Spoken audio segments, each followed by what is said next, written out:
जय हो गणेश जी महाराज की जय। आज हम सकट चौथ यानी तिल चौथ की कहानी सुनाने जा रहे हैं। ध्यान से सुनना और दक्षिणा में वीडियो को सभी माताएं और बहनें लाइक और चैनल को सब्सक्राइब कर ले। एक शहर में देवरानी जेठानी रहती थी। जेठानी अमीर थी और देवरानी गरीब थी। देवरानी गणेश जी की भक्त थी। देवरानी का पति जंगल से लकड़ी काट कर बेचता था और अक्सर बीमार रहता था। देवरानी जेठानी के घर का सारा काम करती और बदले में जेठानी बचा हुआ खाना, पुराने कपड़े आदि उसको दे देती थी। इसी से देवरानी का परिवार चल रहा था। माघ महीने में देवरानी ने तिल चौथ का व्रत किया। 5 आने का तिल व गुड़ लाकर तिलकुट्टा बनाया। पूजा करके तिल चौथ की कथा, तिल चौथ की कहानी सुनी और तिलकुट्टा छीके में रख दिया और सोचा कि चांद उगने पर पहले तिलकुट्टा और उसके बाद ही कुछ खाएगी। कथा सुनकर वह जेठानी के यहाँ चली गई। खाना बनाकर जेठानी के बच्चों से खाना खाने को कहा तो बच्चे बोले माँ ने व्रत किया है और माँ भूखी है। जब माँ खाना खाएगी हम भी तभी खाएंगे। जेठजी को खाना खाने को कहा तो जेठजी बोले मैं अकेला नहीं खाऊंगा, जब चांद निकलेगा तब सब खाएंगे तभी मैं भी खाऊंगा। जेठानी ने फिर देवरानी को कहा कि आज तो किसी ने भी अभी तक मेरे घर में खाना नहीं खाया, तुम्हें कैसे दे दूं? तुम सुबह सवेरे ही बचा हुआ खाना ले जाना। देवरानी खाली हाथ घर आ गई बिना खाना लिए, लेकिन देवरानी के घर पर पति बच्चे सब आस लगाए बैठे थे कि आज तो त्योहार है इसलिए कुछ पकवान आदि खाने को मिलेगा। परंतु जब बच्चों को पता चला कि आज तो रोटी भी नहीं मिलेगी तो बच्चे रोने लगे। उसके पति को भी बहुत गुस्सा आया, कहने लगा सारा दिन काम करके भी 2 रोटी नहीं ला सकती तो काम क्यों करती हो? पति ने गुस्से में आकर पत्नी को कपड़े धोने के धोबने से मारा।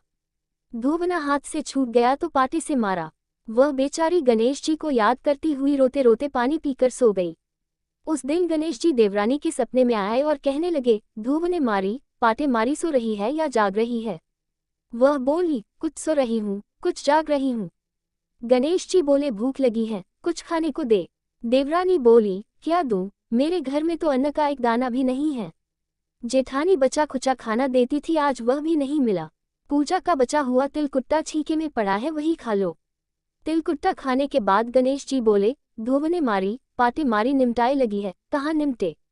वह बोली ये पड़ा घर, जहाँ इच्छा हो वहाँ निमट लो। फिर गणेश जी बच्चे की तरह बोले अब कहाँ पहुँचूं? नींद में मग्न अब देवरानी को बहुत गुस्सा आया कि कब से तंग किए जा रहे हैं, सो बोली मेरे सर पर पोंछो और कहाँ पोंछोंगे? सुबह जब देवरानी उठी तो ये देखकर हैरान रह गई कि पूरा घर हीरे मोती से जगमगा रहा है। सिर पर जहाँ विनायक जी पोंछनी कर गए थे वहाँ हीरे केटी के व बिंदी जगमगा रहे थे। उस दिन देवरानी जेठानी के यहाँ काम करने नहीं गई। बड़ी देर तक राह देखने के बाद जेठानी ने बच्चों को देवरानी को बुलाने भेजा। जेठानी ने सोचा कल खाना नहीं दिया इसीलिए शायद देवरानी बुरा मान गई है।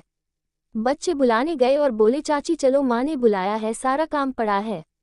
देवरानी ने जवाब दिया अब उसकी जरूरत नहीं है, घर में सब भरपूर है गणेश जी के आशीष से। बच्चों ने घर जाकर माँ को बताया कि चाची का तो पूरा घर हीरे मोतियों से जगमगा रहा है। जेठानी दौड़ती हुई देवरानी के पास आई और पूछा कि यह सब हुआ कैसे? देवरानी ने उसके साथ जो हुआ वो सब कह डाला। घर लौटकर जेठानी अपने पति से कहा कि आप मुझे धोबने और पाटे से मारो। उसका पति बोला कि भली मानस, मैंने कभी तुम पर हाथ भी नहीं उठाया, मैं तुम्हें धोबने और पाटे से कैसे मार सकता हूँ? वह नहीं मानी और जिद करने लगी। मजबूरन पति को उसे मारना पड़ा। उसने ढेर सारा घी डालकर चूरमा बनाया और छीके में रखकर और सो गई। रात को चौथ विनायक जी सपने में आए, कहने लगे भूख लगी है, क्या खाऊं?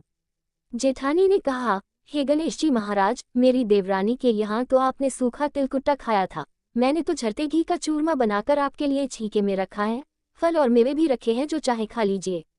बालस्वरूप गणेश जी बोले अब निपटे कहाँ? जेठानी बोली उसके यहाँ तो टूटी फूटी झोपड़ी थी, मेरे यहाँ तो कंचन के महल हैं, जहाँ चाहो निपटो। फिर गणेश जी ने पूछा अब पोंछूं कहाँ? जेठानी बोली मेरे ललाट पर बड़ी सी बिंदी लगाकर पोंछ लो। धन की भूखी जेठानी सुबह बहुत जल्दी उठ गई। सोचा घर हीरे जवाहरात से भर चुका होगा, पर देखा तो पूरे घर में गंदगी फैली हुई थी। तेज बदबू आ रही थी। उसके सिर पर भी बहुत सी गंदगी लगी हुई थी। उसने कहा हे गणेश जी महाराज, यह आपने क्या किया? मुझसे रूठे और देवरानी पर टूटे। जेठानी ने घर और की सफाई करने की बहुत ही कोशिश करी, परंतु गंदगी और ज्यादा फैलती गई। जेठानी के पति को मालूम चला तो वह भी बहुत गुस्सा हुआ और बोला तेरे पास इतना सब कुछ था फिर भी तेरा मन नहीं भरा। परेशान होकर चौथ के गणेश जी से मदद की विनती करने लगी। गणेश जी ने कहा, देवरानी से जलन के कारण तूने जो किया था यह उसी का फल है। अब तू अपने धन में से आधा उसे दे देगी तभी यह सब साफ होगा। उसने आधा धन बांट दिया किंतु मोहरों की एक हांडी चूल्हे के नीचे गाड़ रखी थी। उसने सोचा किसी को पता नहीं चलेगा और उसने उस धन को नहीं बांटा। उसने कहा, हे श्री गणेश जी, अब तो अपना ये बिखराव समेटो। वे बोले, पहले चूल्हे के नीचे गाड़ी हुई मोहरों की हांडी सहित ताक में रखी 2 सुई के भी 2 हिस्से कर। इस प्रकार गजानन ने बाल स्वरूप में आकर सुई जैसी छोटी चीज का भी बंटवारा किया और अपनी माया समेटी। हे गणेश जी महाराज, जैसी आपने देवरानी पर कृपा की वैसी सब पर करना। कहानी कहने वाले, सुनने वाले व हुंकारा भरने वाले सब पर कृपा करना, किंतु जेठानी को जैसी सजा दी वैसी किसी को मत देना। बोलो गणेश जी महाराज की जय। चौथ माता की जय। माताएं और बहनें, चौथ माता की इस वीडियो को लाइक जरूर करें जिससे सौभाग्य की प्राप्ति हो।